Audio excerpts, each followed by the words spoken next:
चलिए छात्रों से आगे क्वेश्चन नंबर आपका 2 का, ठीक है, सेट 3 का 2022 का आपका क्वेश्चन नंबर 2 का ये आपका अति महत्वपूर्ण क्वेश्चन है।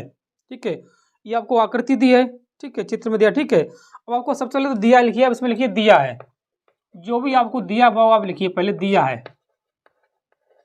ये सवाल करने की कंडीशन होती है, दिया पहले आप लिखिए। जो आपको क्या दिया, देखिए आपसे कहा कि DE समांतर है AC, ये आपका समांतर का साइन होता है। ठीक है, और आपको दिया इसमें क्या दिया कि DF समांतर है AE के।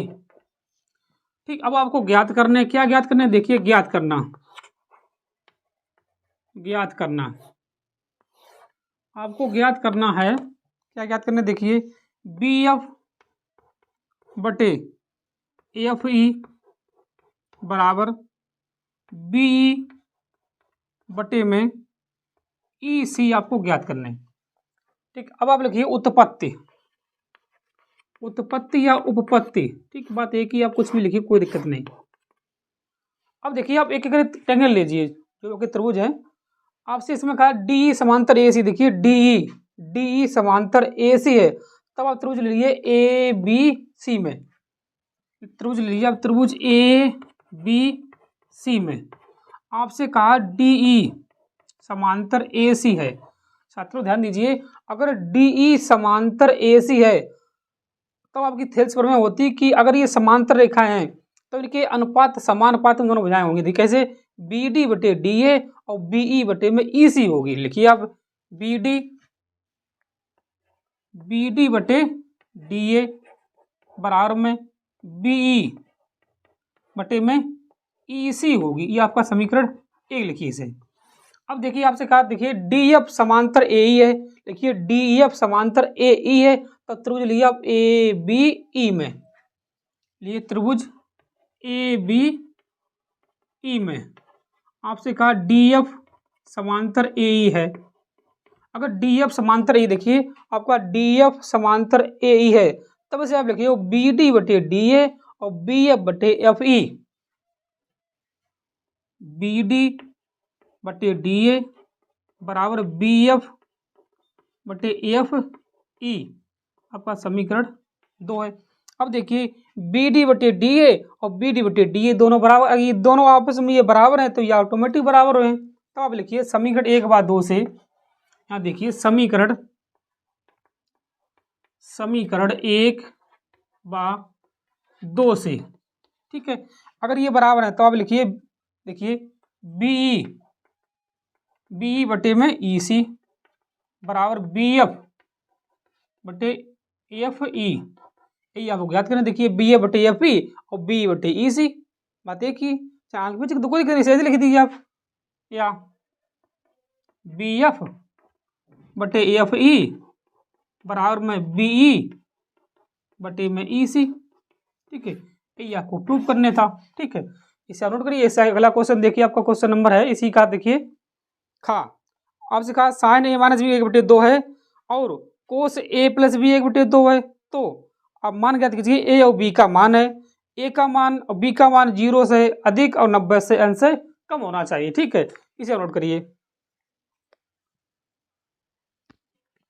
इसे नोट करिए एक बार। ठीक, इसका आप एक बार स्क्रीनशॉट लीजिए, आगे देखिए। और 2 का देखिए,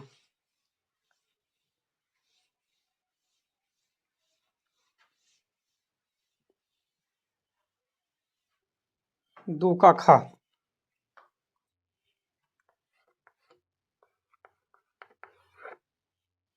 आपसे कहा साइन A माइनस B बराबर 1/2 तथा कोस A प्लस B बराबर 1/2। तो आपसे A और B के मान पूछे, B भी कंडीशन है 0 से अधिक 90 अंश से कम होना चाहिए। अब देखिए आपको मालूम साइन A माइनस B, ये आपको मालूम साइन 30 का मान होता है। ठीक है, तब इसलिए साइन 30।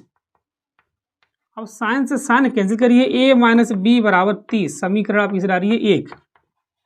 अब आप इसे देखिए, ये कोस में कितने का मान होता है आपको मालूम है, ये कोस 60 का मान होता है। ठीक है, तब लिखिए आप कोस A प्लस B बराबर कोस 60, इसे आप कैंसिल करिए, कोस से मतलब a प्लस बी बराबर 60 अंश, ये आपका समीकरण 2 है आपका बराबर। ठीक है, अब समीकरण 1 2 को हल करिए, वहीं से आपके ये बी के मान आ जाए। ठीक है, तो आप देखिए, लिखिए समीकरण 1/2 से, ठीक है, तब देखिए a माइनस बी बराबर 30 है आपका, और a प्लस बी बराबर 60 है। देखिए पहले से प्लस माइनस आप कट जाए सीधे जोड़ने पर, तब 2a बराबर 60 और 30 90, इसे आप कटे तो आपके 45 बचे, मतलब a बराबर 45 अंश आया आपका। इसी हिसाब से आप a का मान रखिए, b का मान निकालिए। a का मान रखने पर देखिए a का मान रखने पर आप किस में रखिए, किसी में रख दीजिए। देखिए a माइनस बी बराबर 30 है, अब a की जगह क्या रखिए 45 रख दीजिए। देखिए 45 माइनस बी बराबर 30 अंश, 45 उधर भेजिए आप, माइनस के b बराबर देखिए 30 माइनस के 45 कितने बचे हैं आपके, माइनस के 15 बचे हैं। कैंसिल करिए, b बराबर का 15 आंसर है। ठीक है, नोट करिए इसे आप। इससे आगे देखिए क्वेश्चन नंबर आपका 2 का घा, आपका बहुलक वर्ग ज्ञात कीजिए। खाली आपको बहुलक वर्ग ज्ञात करने हैं। ठीक है, कौन सा है आप मालूम, बहुलक वर्ग क्या होता है, जो सबसे बड़ा पद होता है 17 आपका। ठीक है, इसमें दिया है उसी से आपको बहुलक वर्ग आपको होता है। ठीक है, इसे आप चलिए छात्रों, इससे आगे आपका क्वेश्चन नंबर है देखिए 2 का घा। ठीक है, क्वेश्चन नंबर 2 का घा आपसे कहा निम्नलिखित 12 मतलब बंटन का बहुलक वर्ग ज्ञात कीजिए। ध्यान दिए, आपको बंटन का बहुलक वर्ग ज्ञात करने हैं। बंटन का बहुलक वर्ग,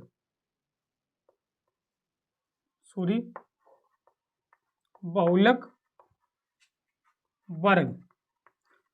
तब ध्यान दीजिए, इसमें आपको जो आपकी टेबल बनी है, ठीक है, देखिए एकदम सबसे बड़ा पद 17 है।